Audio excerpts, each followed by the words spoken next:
Cook and food থেকে সবাইকে স্বাগত জানাচ্ছি। আজকে বানিয়ে দেখাবো তালের পাল্প দিয়ে শিম পিঠা। খুব সহজভাবে তালের পাল্প দিয়ে কিভাবে বানানো যায় সেটাই করে দেখাবো। পুরো ভিডিও দেখতে হলে প্রথম থেকে শেষ পর্যন্ত দেখতে থাকুন। কড়াইয়ে তালের রস দিয়ে দেবো, লবণ দিলাম, গ্যাসে চাপিয়ে দেব, জাল করে নেব। তালের রস গরম হয়ে গেছে, ময়দা দেব, ময়দা দিয়ে ভালোভাবে মেখে নেব।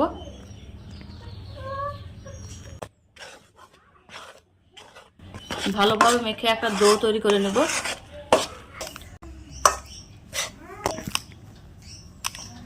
ময়দাটা ঠান্ডা হতে থাকুক, ততক্ষণে নারকেলের পুর তৈরি করে নেব। পুর তৈরি করার জন্য নারকেল দিয়ে দিলাম, চিনি দিয়ে দিলাম, এলাচ, খেজুরের পাতলা রস দিয়ে দিলাম।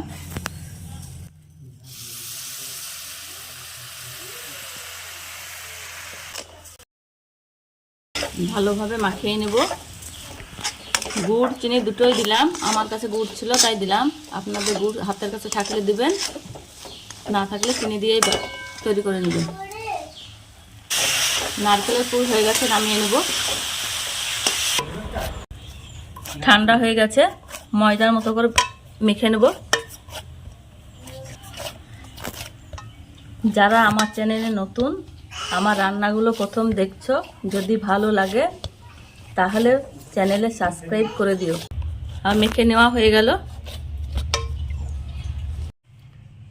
ময়দার ডো থেকে ছোট ছোট করে কেটে নেব। এবার রুটি বেলে নেব।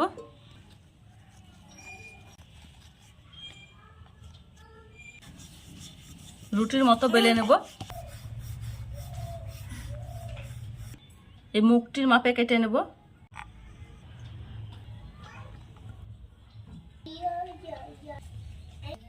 এইভাবে সবগুলা কেটে নেব। এতেই পুর দিয়ে দেব।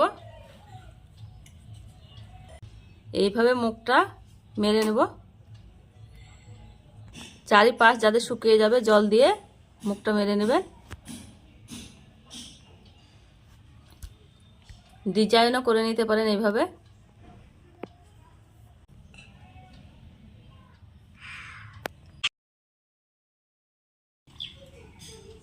পিঠার মুখগুলা মেরে নেওয়া হয়ে গেছে, এবার ভেজে নেব।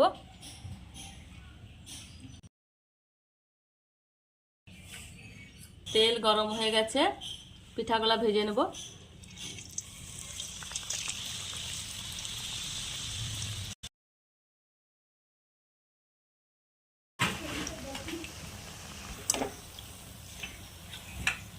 ভাজা হয়ে গেছে, তুলে নেব।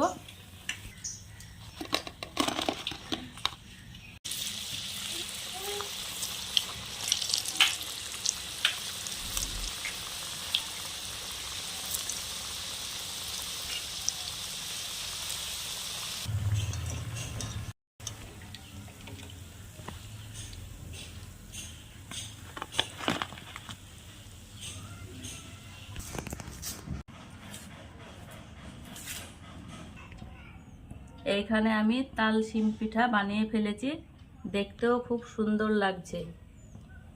আপনারা একবার বাড়িতে বানিয়ে দেখবেন এই তাল শিম পিঠা। কেমন লাগলো কমেন্ট করে জানাবেন। ভালো লাগলে সাবস্ক্রাইব করে পাশে থাকবেন। ফেসবুক থেকে দেখলে ফলো করে দিবেন।